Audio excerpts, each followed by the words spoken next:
Buonasera a tutti e bentornati a Direttamente Su. Questa sera la puntata è una puntata speciale dedicata alla Val d'Aveto, e speciale perché siamo in Val d'Aveto, precisamente siamo all'interno delle casermette del Penna che questa sera ci ospitano, lo vedete anche dalle nostre telecamere, c'è anche una telecamera puntata all'esterno che in questo momento riprende proprio la notte che è scesa sulla foresta del Monte Penna.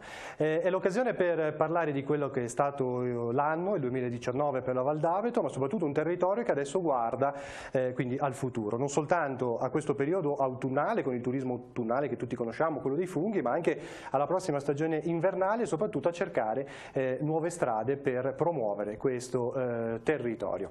Allora iniziamo presentando gli ospiti e incomincio subito da Giorgio Raggi, che è il gestore delle casermette del Penna. Buonasera.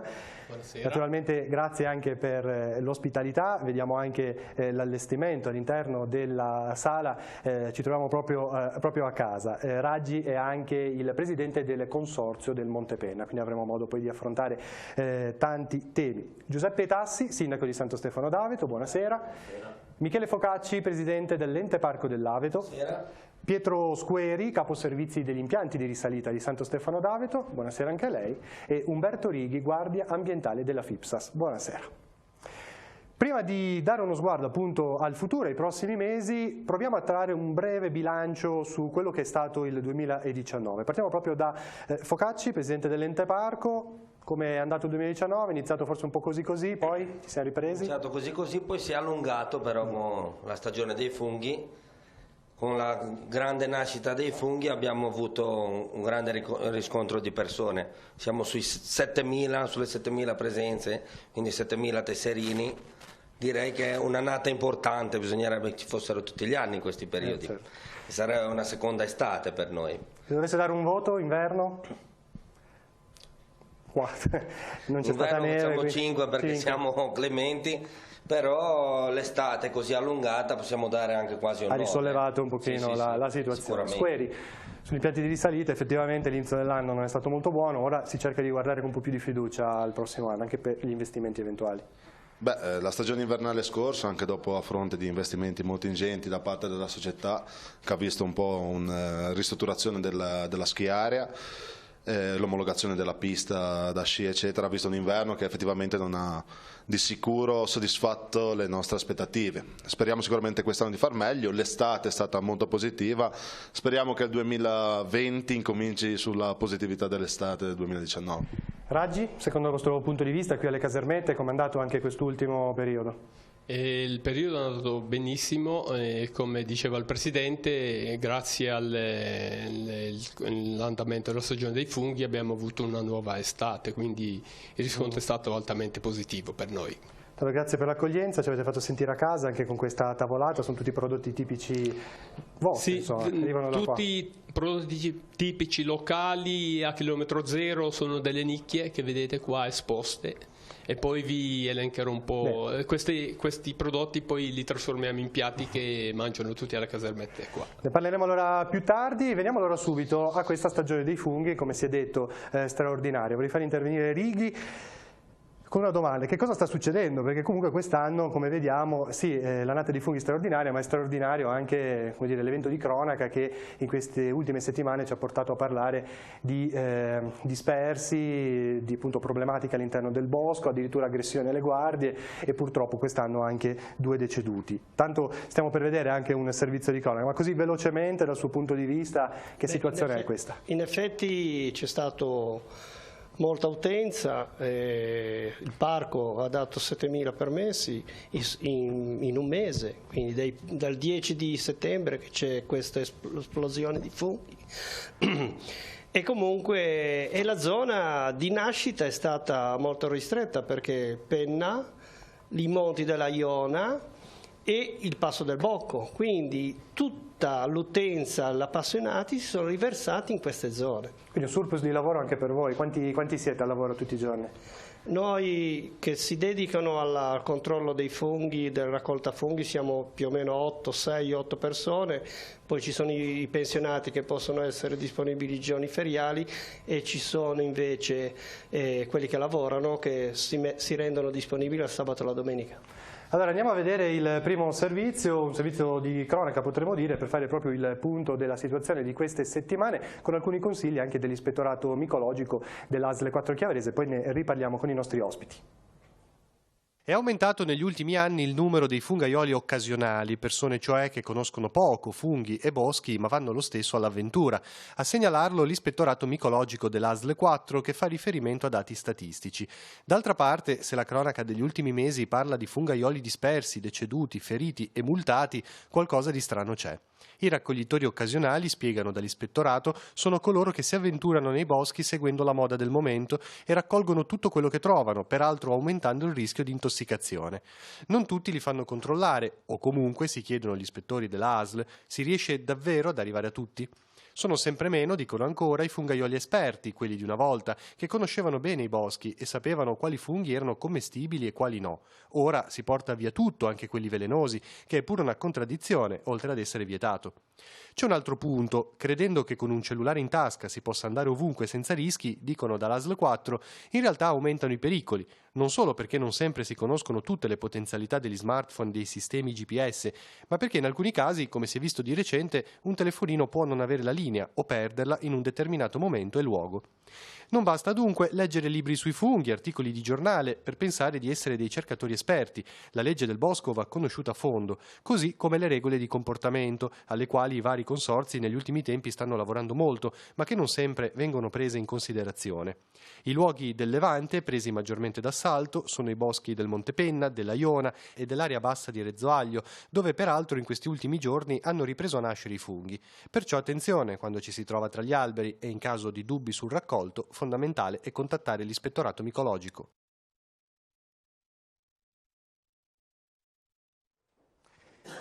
Bene, rieccoci in diretta dalle casermette del Penna. Stavamo parlando proprio con Umberto Righi, che è una guardia ambientale della FIPSAS, che tutti i giorni è al lavoro in mezzo a questi boschi.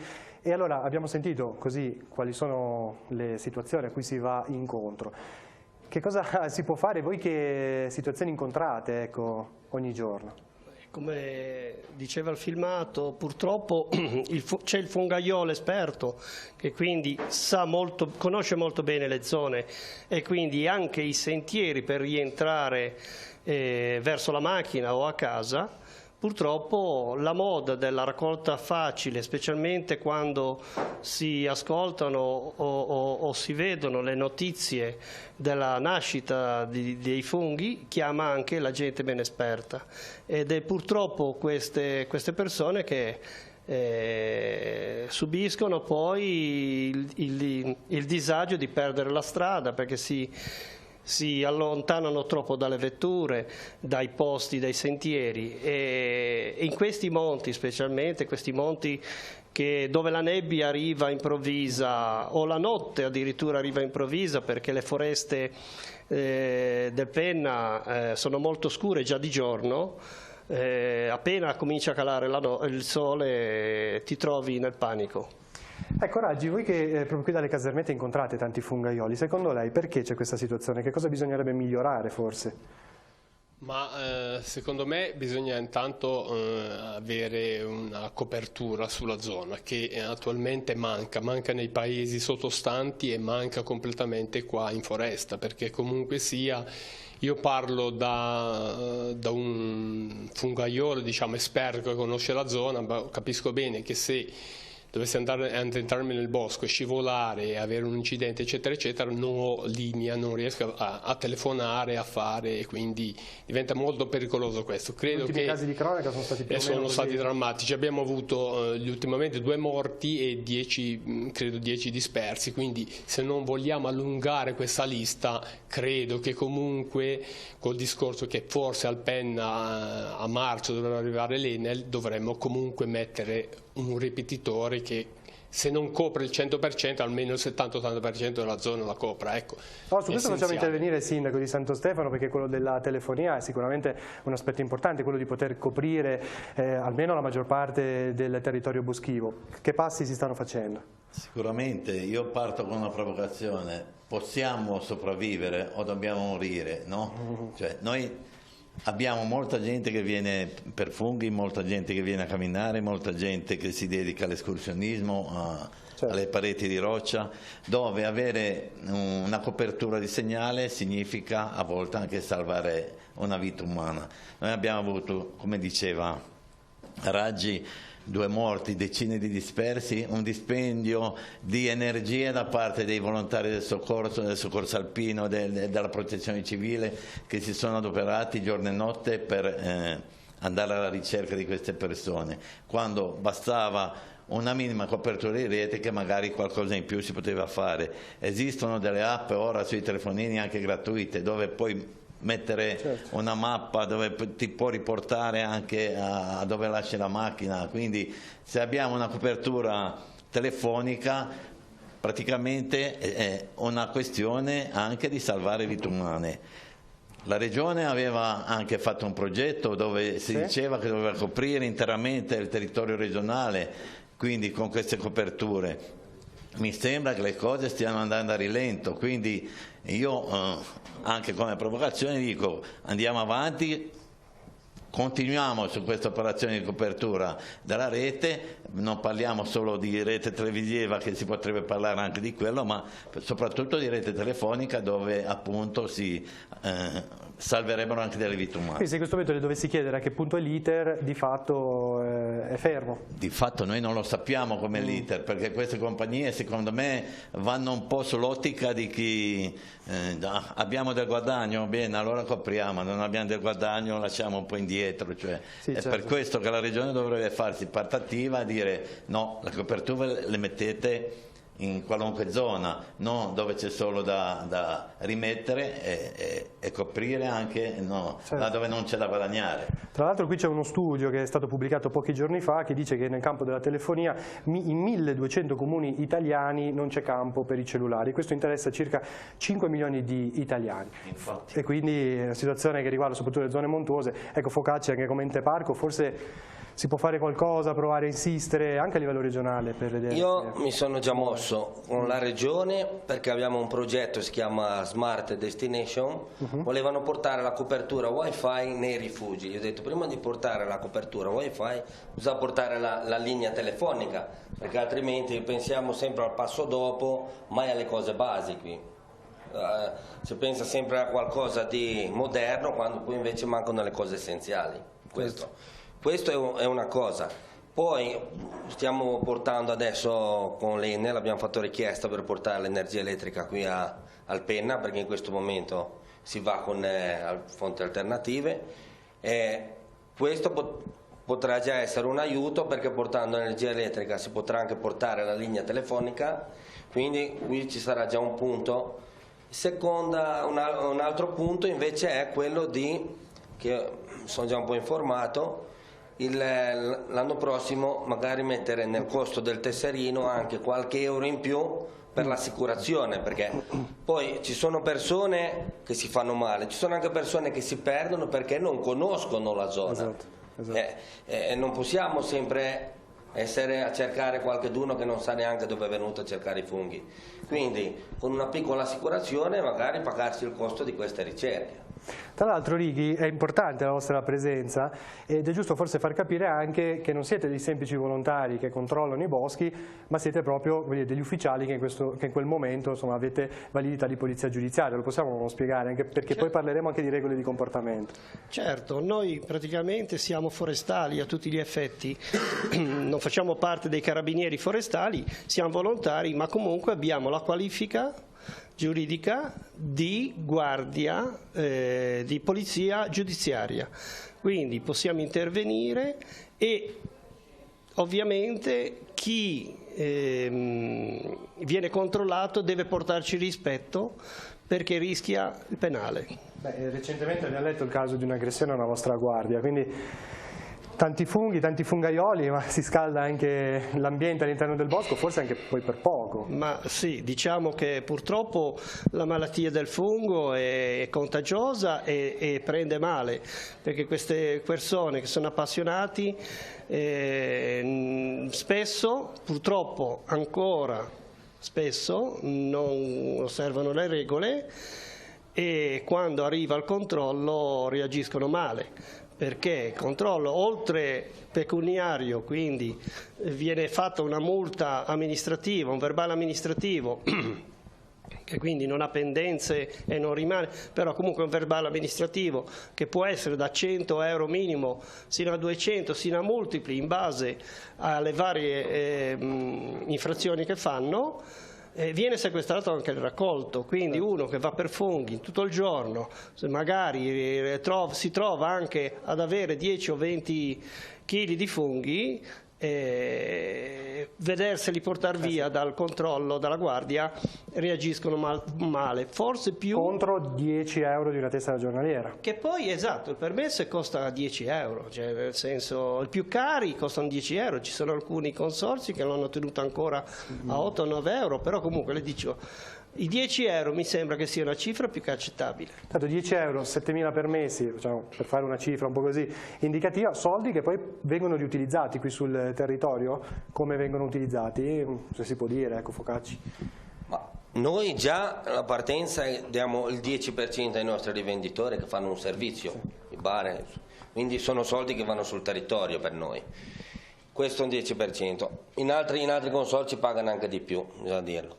E poi io so, quindi penso che anche Raggi possa dare conferma, che vengono spesi, perché devono essere rendicontati alla regione, devono essere spesi sul territorio di appartenenza, quindi per lavori, per sentieri, per strade, per messa in sicurezza. Possiamo fare qualche esempio? Raggi, ad esempio, come consorzio del Montepenna.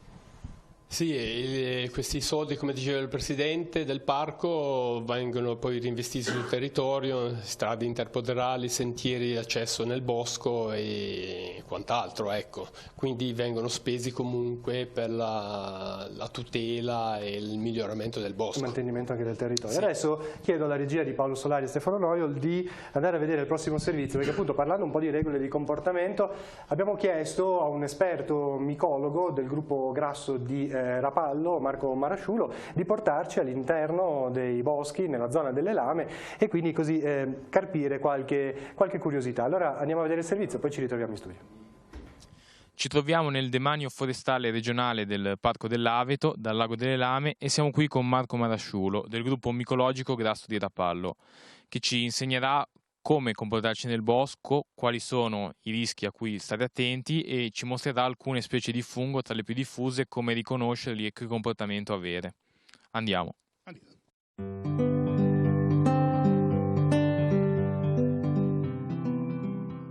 Quali attenzioni bisogna avere quando si va nel bosco?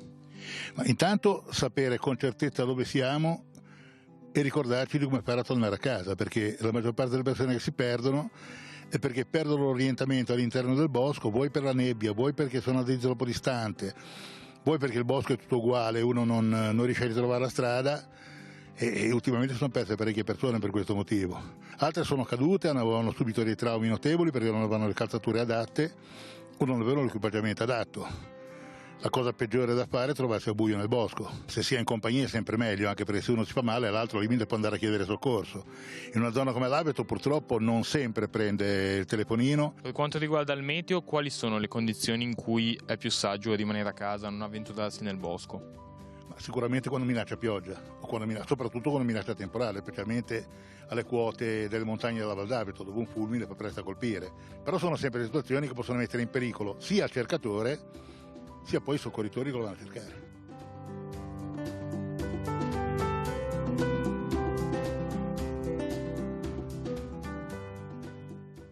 Adesso lei ci mostra quali sono le attenzioni che bisogna avere nel raccoglierlo. Intanto controllare che in giro sia libero, poi con un dito scalzarlo alla base, cercando di non scavare e raccoglierlo. Ricordo che i funghi non vanno mai tenuti in contenitori stagni.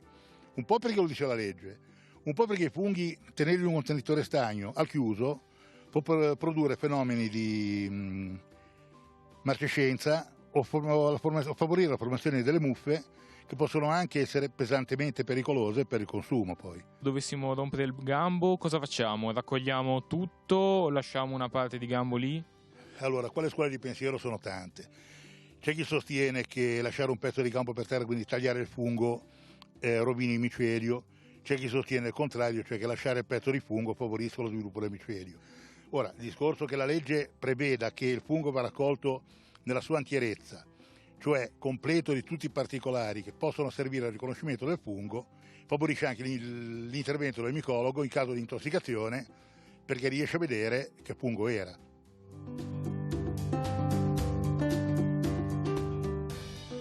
Quando si va nel bosco, quali sono i comportamenti da tenere per non rovinare l'ambiente? Tanto non rompere i funghi che non conosciamo, anzi non rompere nessun fungo. Poi non rovinare le piante, non raccogliere indiscriminatamente i fiori. Ricordiamoci che in Liguria sono molte specie protette molto rare. In questa zona è vietato assolutamente l'accesso ai mezzi motorizzati, quindi moto e macchine. Teoricamente gli animali domestici vanno sempre a tenere a guinzaglio. Il conduttore trova assurdo avere il cane a guinzaglio, dice la mia è brava, non fa niente, è piccolino, non è tanto il piccolino grande. È il fatto che se sente un selvatico e lo insegue può creare un danno al selvatico. Possiamo dire che la regola generale è cercare di non lasciare traccia del proprio passaggio nel bosco. Ecco, soprattutto non lasciare in giro fazzoletti di carta, scatole e pacchetti di sigarette, carta da caramelle e quant'altro occorre.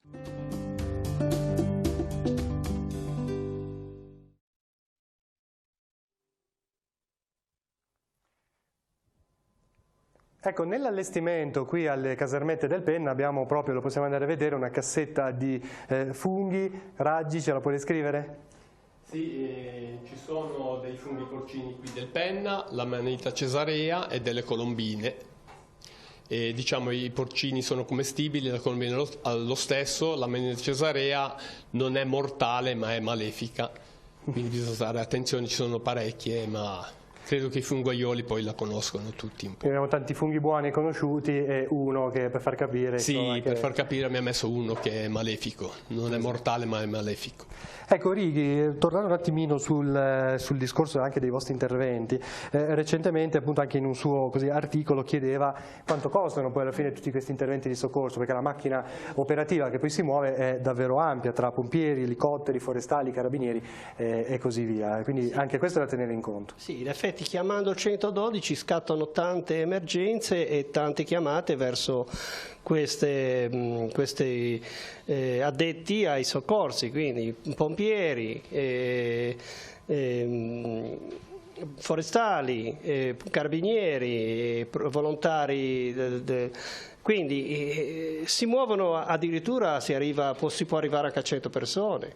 Quello che è successo in questi giorni qua nel Penna con quel signore anziano che poi dopo 2 giorni di ricerche purtroppo è stato trovato senza vita, o altre persone che sono state praticamente salvate fortunatamente per loro in vita, magari un pochettino infreddolite. Cioè ci rendiamo conto che proprio la superficialità porta dei costi stratosferici, perché in effetti si muove tutta una massa di persone con dei costi. Quando parte l'elicottero da Genova rendiamoci un po' un attimo conto quanto può costare. E quindi... Mi sembrava interessante quello che diceva prima Focacci, effettivamente magari oltre al tesserino aggiungere qualche euro per eventualmente poter pagare un'assicurazione, può essere quella la strada? Credo che sia una cosa di buon senso, perché mi sembra che sia un pochino presa anche sotto gamba ora questo chiamare a volte anche soltanto perché ci si è perso, perché capita anche quello. E allora questo può essere un incentivo un pochino a pensarci 2 volte a mettersi in un bosco che non si conosce e a non far accolare sempre sulla società i costi di questi interventi, che sono alti comunque. E secondo voi la zona di questi boschi è abbastanza, forse non è così conosciuta anche come aree, cioè uno va nel bosco, forse non li conosce bene, si potrebbe spendere anche qualcosa, fare un investimento per eventualmente avere delle mappe, non so, una delimitazione territoriale in più, se pensiamo non so, in altre regioni tipo il Trentino ti riempiono di carte, di mappe e così via. Qui si può fare la stessa cosa o forse è un discorso diverso? Si può fare assolutamente, ci vogliono un pochino più di contributi da parte della regione, che magari in regione a statuto autonomo è più facile. Si può. Qui comunque abbiamo un bosco e quando scende la nebbia è tutto molto simile, perché piante e faggi, c'è pieno di faggi e la gente è facile che si confonda, arrivano da Cremona, arrivano da Bergamo, non tutti sempre sono così a conoscenza della zona.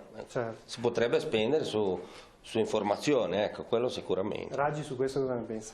Io parto dal presupposto che comunque sul tesserino venga applicata un'assicurazione, cioè se il tesserino è di 10 euro giornaliero si può pagare benissimo 11 o 12 euro come quando si va a sciare. Quindi applicando questa assicurazione siamo sicuri che comunque uno addentra nel bosco, anche lo sprovveduto, e sappiamo che ha comunque un'assicurazione. I boschi sono molto frastagliati, diversi, ci sono valloni diversi, cioè siamo in alto qua, siamo in alta montagna, quindi quando ti addentri sulla Iona, sul Penna ci sono valloni diversi, che puoi arrivare nel versante di Parma, Ligure, eccetera, ti inoltri in una situazione che non è tanto omogenea, quindi è a rischio che ti puoi perdere, specialmente quando c'è la nebbia. Ecco. Sindaco Tassi? Sì, io volevo aggiungere solo una cosa, cioè questi diciamo soldi che vengono poi incamerati dalla cosa vanno giustamente reinvestiti per la manutenzione del bosco, ma sicuramente sarebbe anche una bella cosa proprio investirli in sicurezza, investirli in tabelle, investirli in cartelli, investirli in cartelli proprio mirati a dire attenzione, stai cambiando provincia, attenzione, devi cioè, avere dei punti di riferimento, insomma, che uno possa agevolmente ritrovare magari un sentiero che ha lasciato e che non ritrova più.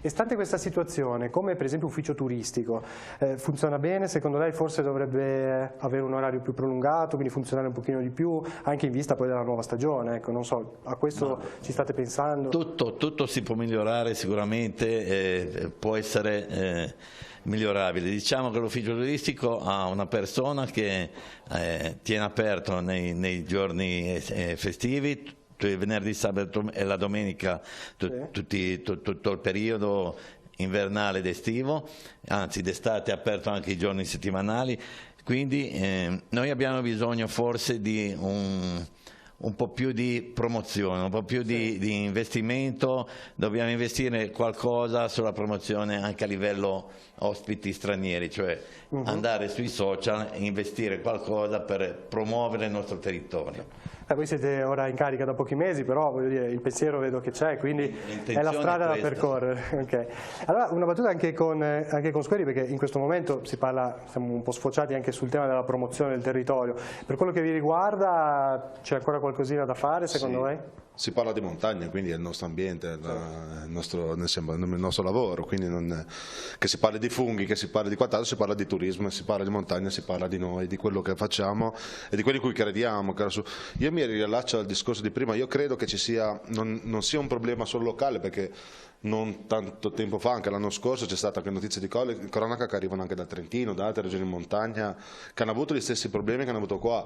Io credo che la prima cosa sia una cultura della montagna che è un po' carente, soprattutto in chi arriva su, nel rispetto della montagna, che è una parola che se ne abusa sempre, ma in realtà è di primaria importanza, anche quando solo si va su un sentiero per percorrere in discesa.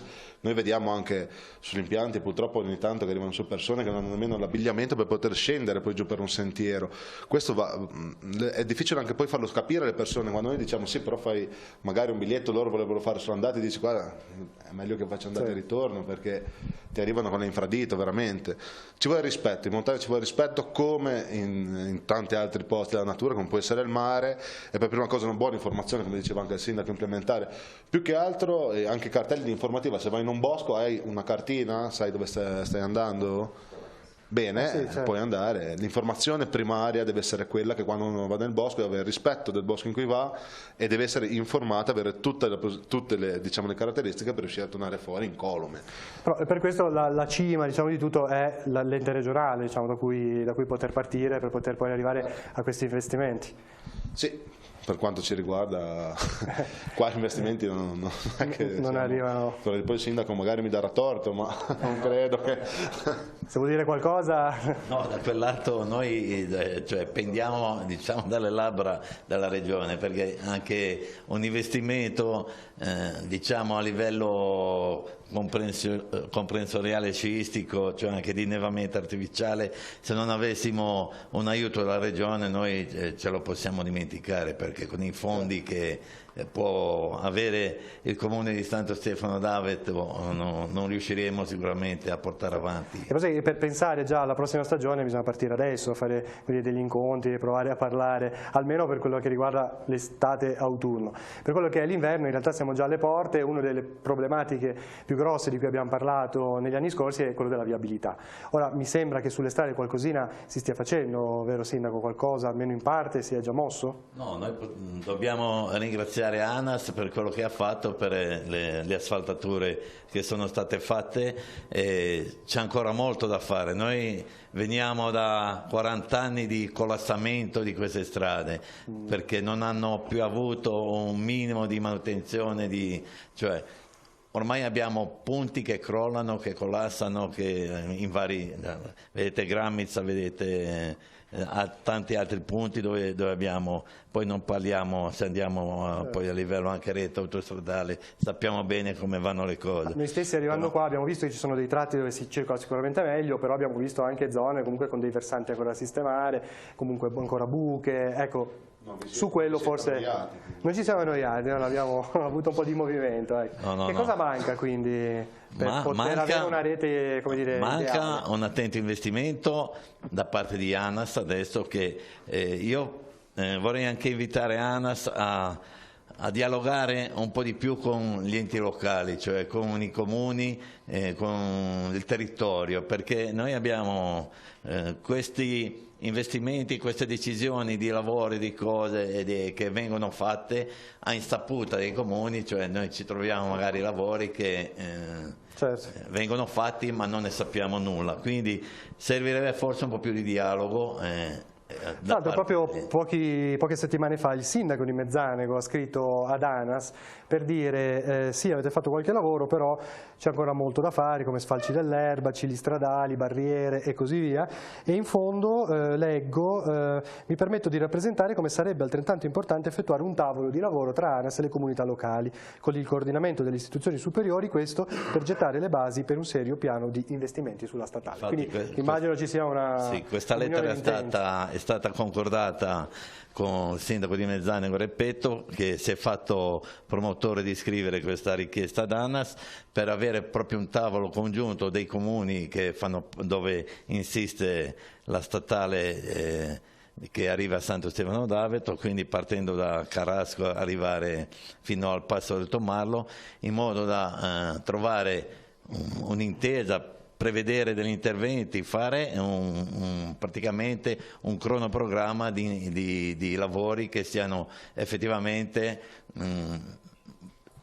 interventi che possano portare a una migliore viabilità per la gente che raggiunge le nostre località. Certo. Raggi, prima vedevo che le scuoteva un pochino la testa, forse anche da queste parti manca ancora qualcosa. Sì, io non vorrei essere polemico con ANAS, però se ho notato che comunque se vado al Tomarlo a Carrasco sulla statale vedo un continuo aprire dove c'è della strada un cartello, strisce gialle, transenne, se vediamo ogni chilometro c'è una di queste cose qua. Vorrei dire che sarebbe ora di iniziare a comunque mettere a posto non continuare a segnalare rotture eccetera, lasciare le cose. Poi per rendere il decoro, diciamo, della strada, lo sfalcio dell'erba, vediamo le accacie che invadono quasi la corsia e il fondo, non chiediamo tunnel, ma almeno il fondo stradale che sia comunque omogeneo in tutti i tratti. Ora capisco bene che tra Rezzoaglia e Cabane è stato fatto un ottimo lavoro sul fondo, però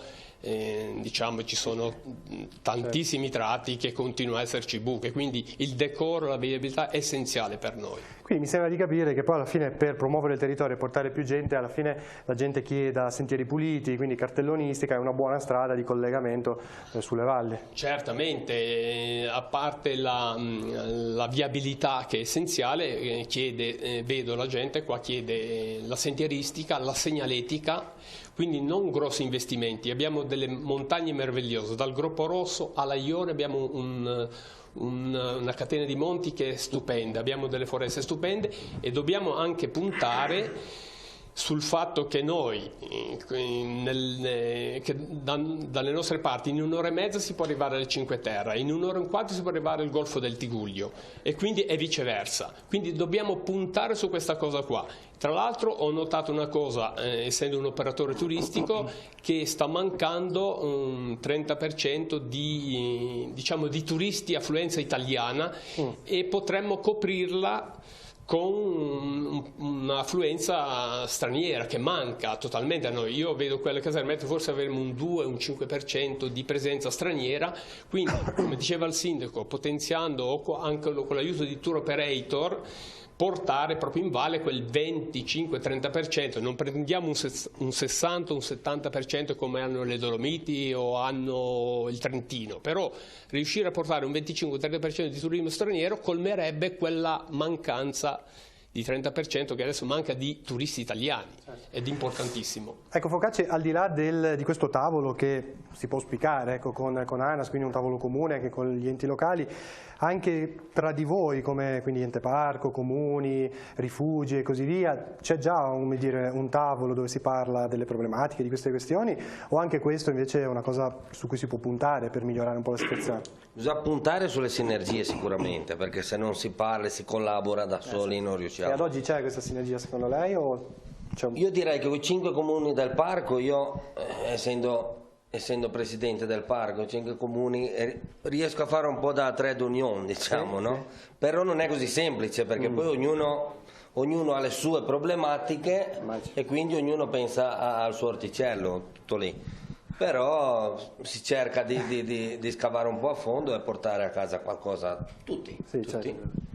E poi la strada, la 586, è importante perché porta, e adesso lo vedremo nei prossimi mesi, sperando che ci siano abbondanti nevicate, i turisti appunto sugli impianti di risalita. In questo senso volevo chiedere a Squeri com'è la vostra visione sui prossimi mesi, cosa è stato fatto, anche da quello che sono appunto le piste, quindi dalla vostra schiara, cosa bisognerebbe fare?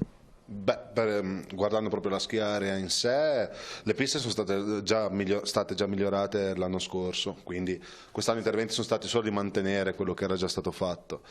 Ovvio che nessuno ha ancora visto le novità perché neve non ce n'è stata molta e speriamo in questa stagione di farvele vedere a tutti quanti quelli che ci vogliono raggiungere, ovviamente.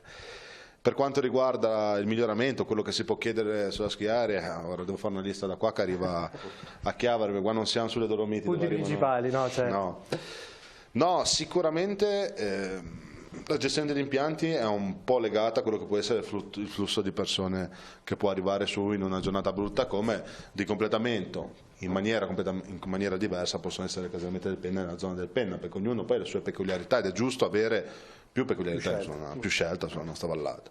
Dal nostro punto di vista sicuramente, come ha detto anche il sindaco, l'innevamento artificiale in ottica moderna è essenziale. Ovvio, bisogna trovare anche poi i finanziamenti per poi poterlo mantenere, perché farlo è una piccola parte poi di tutto il lavoro che il sindaco e chi per esso l'amministrazione comunale deve riuscire a fare, anche perché una gestione come la nostra sicuramente difficilmente riuscirà poi a sopportare quelli che sono i costi di un innevamento.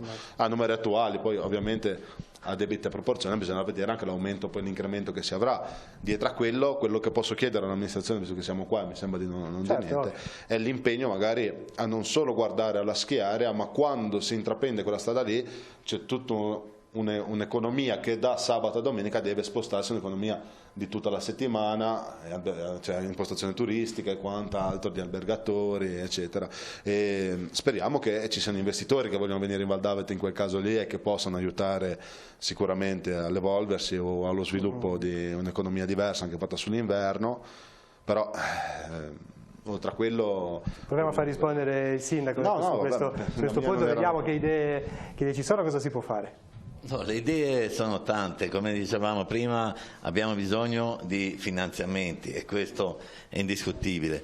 Abbiamo un progetto dove è previsto l'innevamento artificiale, previsto in 2 lotti, prima un lotto dove si parte dal primo tronco della Sogliovia e riguarda tutto il campo della Cipolla, l'innevamento delle parate della Cipolla, e poi c'è un secondo lotto che prevede l'innevamento delle altre piste partendo dal Monte Bru arrivando alla partenza della Sogliovia. Quindi noi contiamo effettivamente nell'aiuto della Regione che andremo a farci sentire in quest'ottica, anche perché ora ne approfitto che siamo anche in diretta televisiva, il governatore Toti era venuto ad inaugurare il rifugio del Monte Bue, no? E aveva in qualche modo promesso qualcosa a questa valle, cioè, no? Io sono un po' sempre, sono andato la settimana scorsa in provincia a fare una riunione, sì.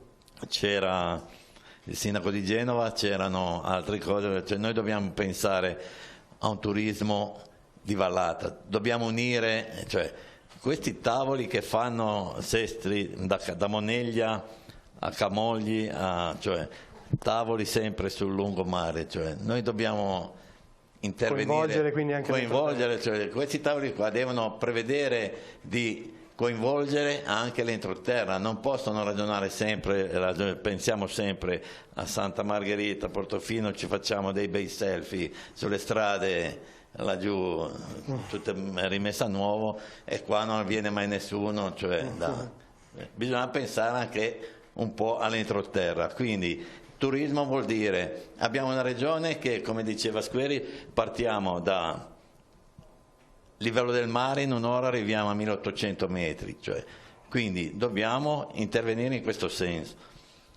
Non dobbiamo dimenticare che qua, proprio dove ci troviamo, alle caserme del Penna, viene abbattuta una pista da fondo che è stupenda, che è 20 km, quindi una pista da fondo in mezzo ai faggi, quindi è una cosa che chi viene a farla, chi viene a frequentarla rimane entusiasta, quindi bisogna dire anche questo aspetto, che esiste anche questa attività che può essere sfruttata.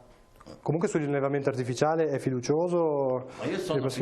Io sono sempre fiducioso, cioè io spero che quando andremo dal governatore ci dica sì, investiamo qualcosa a Santo Stefano. Vabbè. Avete già in calendario una data? Abbiamo già chiesto degli incontri, aspettiamo risposte. Ufficiali. E poi c'è la questione a Santo Stefano d'Aveto importante della colonia Piaggio, che anche quello è un sogno nel cassetto, che se si riuscisse a vendere, trasformare in un punto anche così di riferimento turistico, ne beneficerebbe tutto il comprensorio, tutta la vallata, anche gli impianti e così via. Questo può rientrare in questo discorso? Sicuramente. Allora, la colonia fa parte di un fallimento, adesso è in mano a un curatore fallimentare, in mano a un giudice che bisogna ringraziarlo perché ha bloccato questa procedura di fallimento, anche perché sono intervenute persone che hanno manifestato interesse ad acquisire l'immobile della colonia per investire. Nelle ultime settimane abbiamo visto che c'era questo aspetto positivo di investitori. Dei soldi. Abbiamo avuto, queste persone sono arrivate a Santo Stefano, sono rimaste scontente della strada, già che ritorniamo scontenti della strada, però quando sono arrivati hanno detto questo è un paradiso, è bellissimo, bellissima montagna, hanno visto la colonia, hanno detto che è un peccato che un immobile del genere non si è svolto di recente questo sopralluogo? Di recente? Sì, si è svolto 15 giorni fa. E sono liguri o vengono da fuori? Vengono da fuori, vengono da Firenze, però gente che è del mestiere, quindi l'unico problema è che non mancano i soldi. L'unica cosa che mi ha detto, i soldi non mancano, si trovano. Beh, magari un progettino, colonia Piaggio impianti.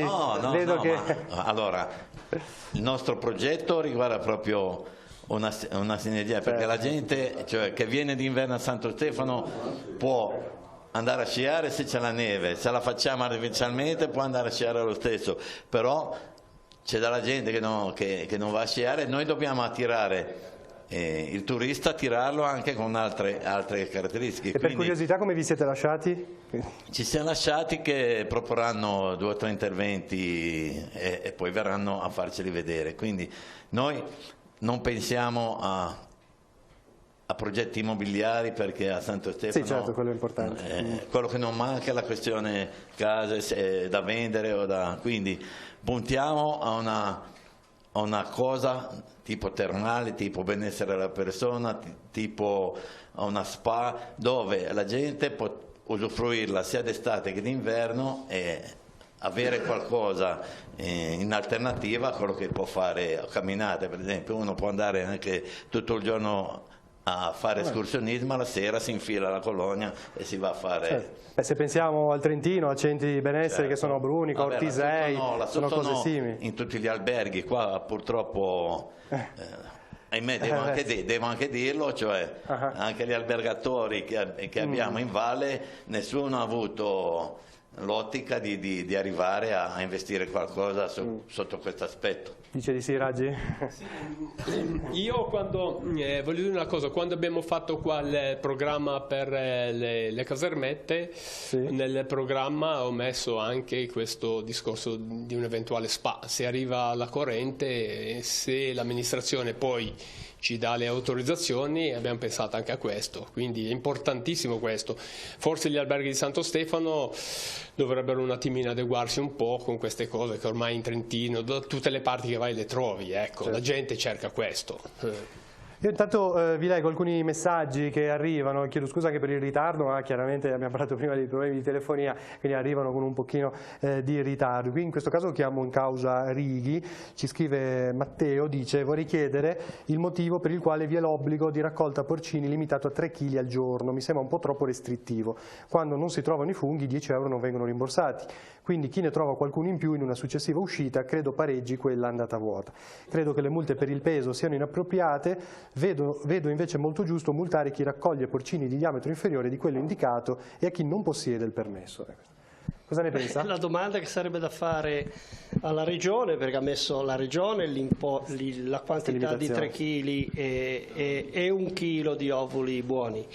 Però diciamo questo, nel biglietto c'è anche il poter accedere al bosco, alla bellezza del bosco, cioè non si deve andare a vedere solo l'aspetto del raccolto, di andare via, portare via, fa parte del gioco anche andare a respirare aria buona.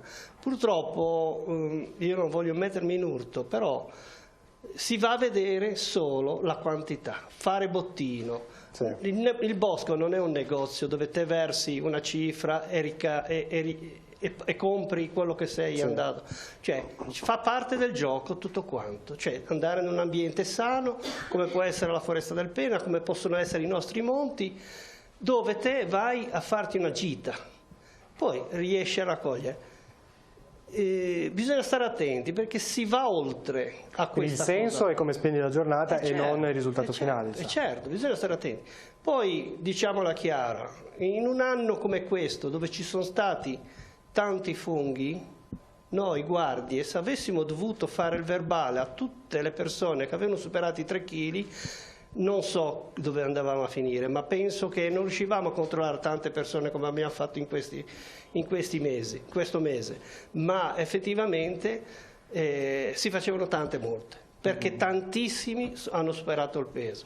Però un conto è la tolleranza a 3, 4, 5 kg, un conto è esagerare, arrivare a 10 o a 20 kg, perché questi purtroppo si va a vendere poi il pesce, il fungo, capite? Quindi in pratica attenzione.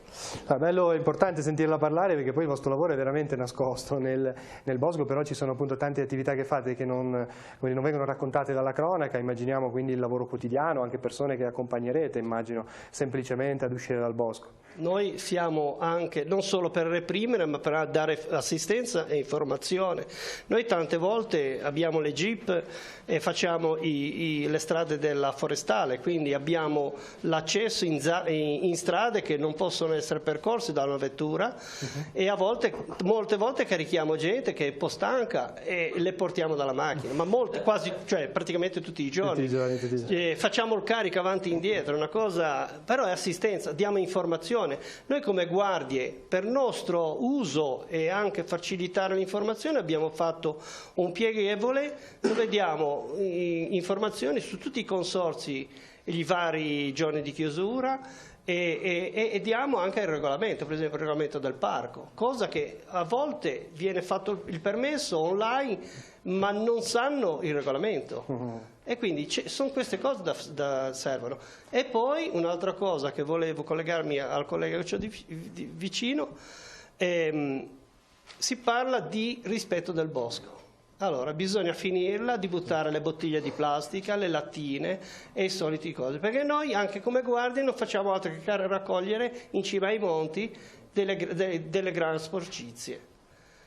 Già solo sul bordo strada, la strada che porta al chiodo, se va a vedere dove posteggiano le macchine, nella scarpata c'è pieno di rumenta. Parlato in genovese, rumenta, detto che. Lo diceva anche Marasciulo nel servizio prima, appunto bisognerebbe lasciare il bosco come lo si trova, ma questa è una regola di educazione che... Io direi che purtroppo tanti lo fanno e rispettano il bosco, altri no.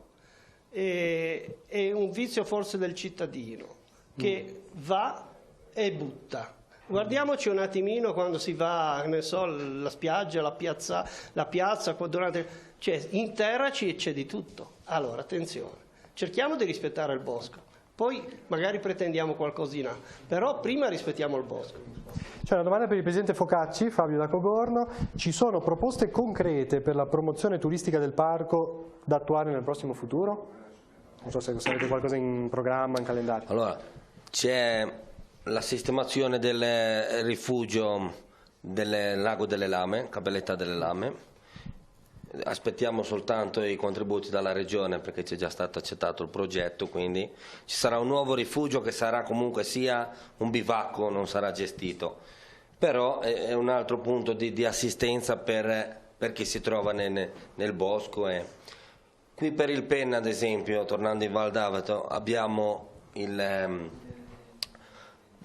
tramite il PSR abbiamo un progetto per una pista di 3 km omologata a Fisi, pista da fondo. Aspettiamo soltanto che il PSR decida al meglio. La vecchia pista da fondo a lato della strada, che adesso è strada provinciale, è sempre pista da fondo, quindi credo che come sia d'estate che d'inverno entrare nel parco ci sia soltanto da passarsi delle gran giornate e da vedere i posti che abbiamo. Tanto come schiare, come impianti di salita, c'è una gara agonistica nel prossimo futuro. Come Sci Club. Vuol parlare? Scendiamo, no, perché essendo presidente dello Sci Club ci tengo in particolare. Okay, certo. No, come Sci Club sì, organizzeremo qua a Santo Stefano d'Aveto probabilmente la prima settimana di marzo il primo weekend di gare ufficiali a Fisi. Sono agonistiche? Agonistiche a livello regionale sul territorio ligure, perché è una novità anche per la Fisi regionale. Questa è una buona notizia, immagino. Perché siamo l'unica pista omologata in Liguria dall'anno scorso e quindi già l'anno scorso ci abbiamo provato, quest'anno ci riusciamo, perché se no va male.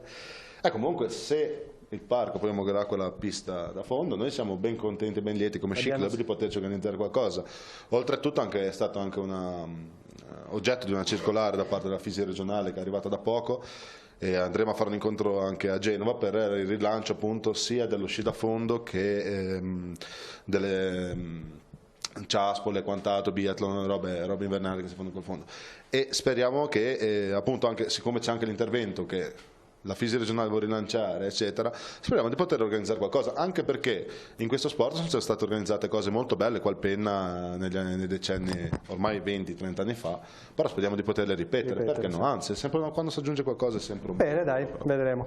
Un'ultima domanda, vediamo chi vuol rispondere. Un signore ci scrive, dice: per venire al mare non si paga il tesserino, se scoppia un incendio il Canadair lo paga la collettività e non il consorzio. Non è una domanda, è più una provocazione. Vorrei dire ancora una provocazione. Per quanto ricollegarmi al discorso che faceva Righetti prima delle guardie, innanzitutto abbiamo un problema molto pesante, lo vediamo noi qua quando vendiamo i tesserini qua alle casermette, e sono quelli dei confini. La gente continua a venire e dice ma noi facciamo il tesserino, poi dove si deve andare, arriviamo là, c'è un confine, c'è un altro tesserino, passiamo di là, ce n'è un altro ancora, è una cosa un po' pesante. Allora direi una cosa: cosa, e lo dico anche come presidente del Valpenna.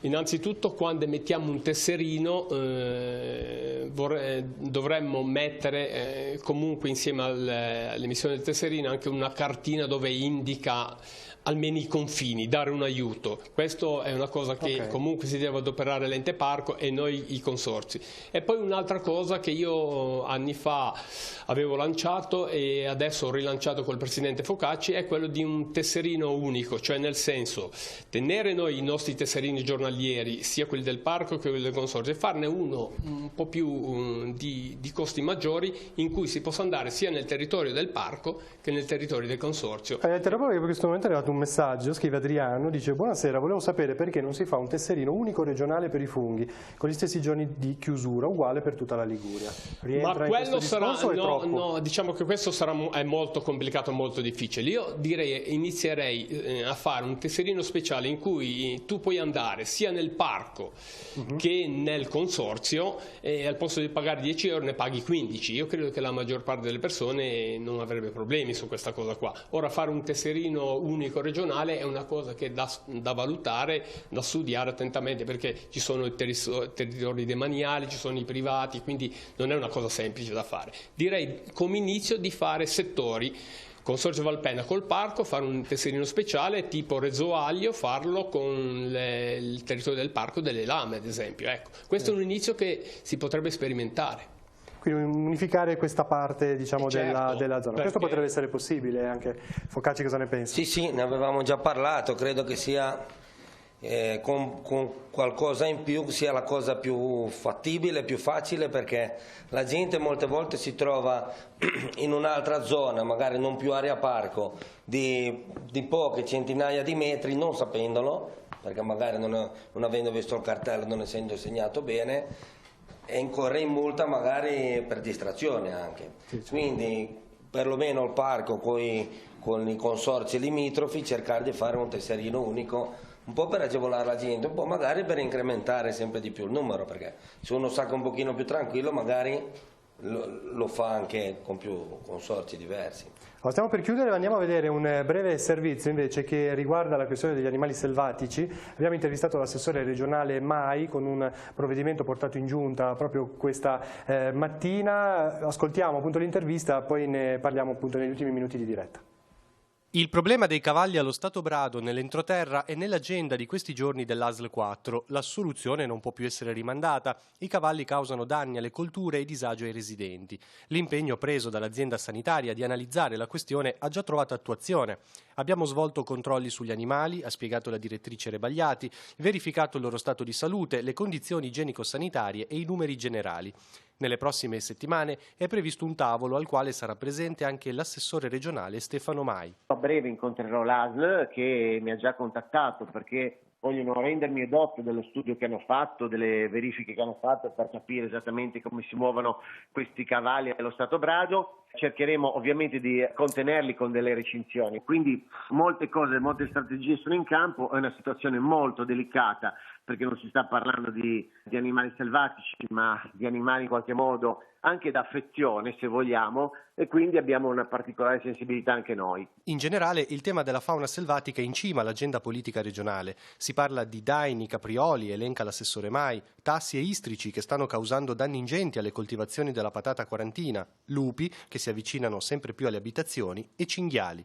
Soprattutto verso quest'ultimi l'attenzione è massima. Abbiamo già avviato la procedura per la costituzione di un tavolo regionale di emergenza cinghiali, mettendo proprio intorno al tavolo tutti gli attori interessati, quindi penso alle categorie agricole, cacciatori, regione, ambiente, eccetera, anche questura, prefettura, carabinieri forestali, in modo da fare una grande squadra e trovare la strategia migliore per poter contenere questi fenomeni. In più, oggi porto in giunta un bando da €1 milione per le recinzioni elettrificate, che potranno anche consentire l'acquisto di dissuasori sonori.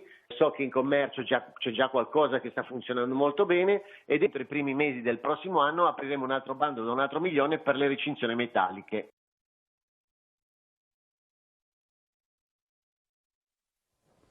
Rieccoci, ultimi minuti di diretta. Allora, abbiamo visto anche questa problematica, quello della fauna selvatica. Farei intervenire un attimino il sindaco di Santo Stefano Tassi, perché come leggevamo appunto problematica le culture ai residenti. Ora è una problematica insomma a cui bisogna porre rimedio in qualche modo. Sì, indubbio che l'aspetto dei cavalli selvatici sia un problema molto sentito dalla popolazione, non tanto qui da noi, ma sono nei comuni di Borzonasca, Mezzanego, hanno più, cioè, perché insistono magari più sulla zona di Giacoppiane, poi ce li troviamo in mezzo alla strada, alla statale, quando arriviamo su. Comunque, cioè, è un problema che va risolto. Questi cavalli vanno chiusi in qualche modo in un recinto dove possono vivere lì, stare lì, che abbiano lo spazio necessario e che non diano danni ai coltivatori, che non diano danni a chi lavora la terra. Da noi è una cosa molto sentita anche la questione degli ungulati, quindi dei cinghiali, che anche loro portano disagi, portano danni, producono effetti. Diciamo, ora la caccia è aperta, speriamo che si riesca a raggiungere il numero di abbattimenti previsto dalla legge regionale, risolvere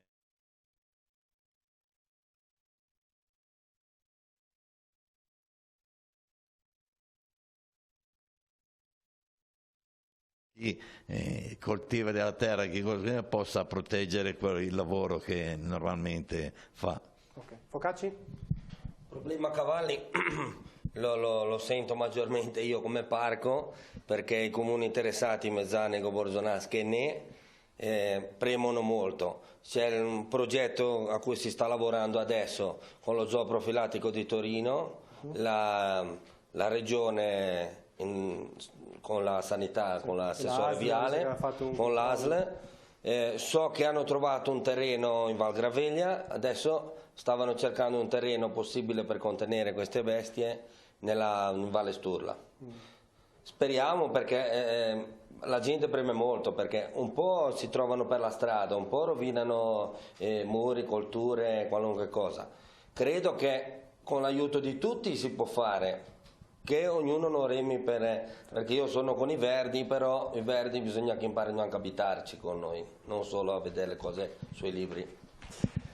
Righi, anche perché le vostre squadre come FIPSAS, come guardie ambientali si occupano anche di questo settore.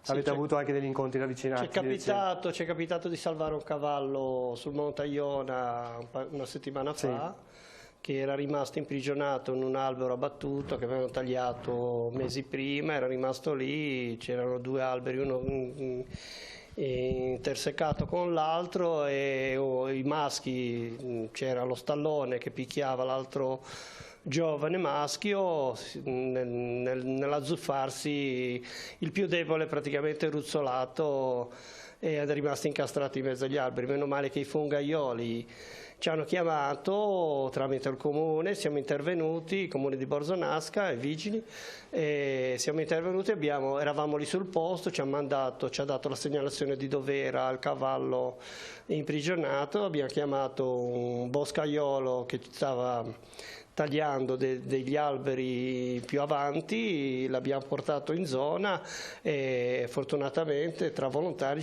l'abbiamo salvato e gira bello tranquillo, adesso nei boschi l'abbiamo controllato.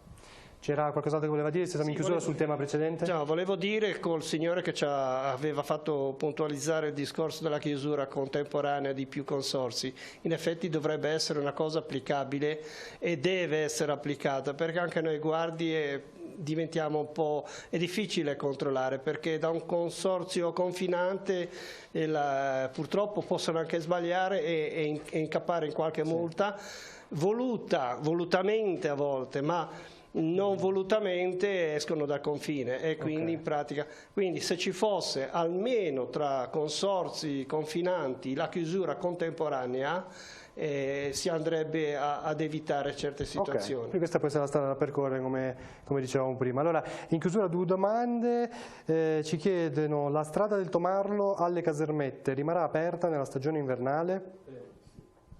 Speriamo di sì. Allora, Sindaco? Abbiamo contattato la città metropolitana, ci hanno assicurato che terranno aperta anche questa strada, non è considerata priorità, ce l'hanno detto chiaramente. Sì. Comunque fatto il resto, fatto le strade dove raggiungono località, cercheranno di tenere aperta anche la strada che arriva ad Alto Marla al Penna. Comunque dobbiamo dire che le casermette sono raggiungibili da Borzasco, Casoni e cose, quindi la strada di sotto è aperta, quindi chi vuole venire al Penna può venire tranquillamente anche d'inverno. Chiudiamo con un'ultima considerazione che ci scrivono: abbinare sport e turismo non soltanto nella stagione estiva, e si fa l'esempio della giornata di ieri, 300 persone alle casermette per una manifestazione podistica, molte provenienti da fuori regione e con relativo indotto. Questo è sicuramente una cosa importante, abbiamo visto anche le foto negli organi di stampa, è stata una bella giornata con tante persone. È il secondo anno che facciamo questa manifestazione e sta riscontrando un grosso successo e quindi camminiamo su quella linea. Qualche elemento comunque l'abbiamo dato anche per il futuro. È importante fare queste iniziative perché portano tanta gente alla valle. Allora, prima di chiudere, nel ringraziarla per l'ospitalità, facciamo una carrellata su questa mega tavolata di prodotti, così ci spiega un attimino che cosa possiamo vedere prima di chiudere. Bene, iniziamo diciamo quelli che abbiamo esposto, sono tutti i prodotti di nicchia, sono eccellenze, dai formaggi in cui andiamo a comporre poi i nostri taglieri, dal formaggio Saint-Sté di mucca al pecorino, quello di capra, e questa è una nicchia che sarebbe il sarazzo, che è una cosa quasi abbastanza introvabile. Poi abbiamo i nostri dolci principali, le crostate. Io ho fatto un tritrico diciamo, di lamponi, di mirtilli e di prugne selvatiche. Queste sono le noci locali di Santo Stefano d'Aveto, la torta di mele, che è una cosa che va parecchio da noi. Poi ci sono le farine, delle farine locali, macinate al mulino di Gramizza, però locale, di cui trasformiamo dei prodotti che vedete lì, le paste, noi ne abbiamo messo i ravioli, eccetera, eccetera. Poi ci sono diversi formati di ravioli, e quest'anno abbiamo sperimentato un altro raviolo con ripieno di funghi che ha avuto molto successo, le patate quarantine, che è un'altra nicchia, un'altra prelibatezza, che facciamo le baciocche e le altre cose, poi i fagioli, eccetera, i funghi sott'olio dal Penna e le marmellate, ecco. È un po' tardi per mettere appetito, però è una bella cartolina, con un bel colpo Tutti i prodotti chilometri zero, voglio comunque ribadire, trasformati in prodotti e in piatti.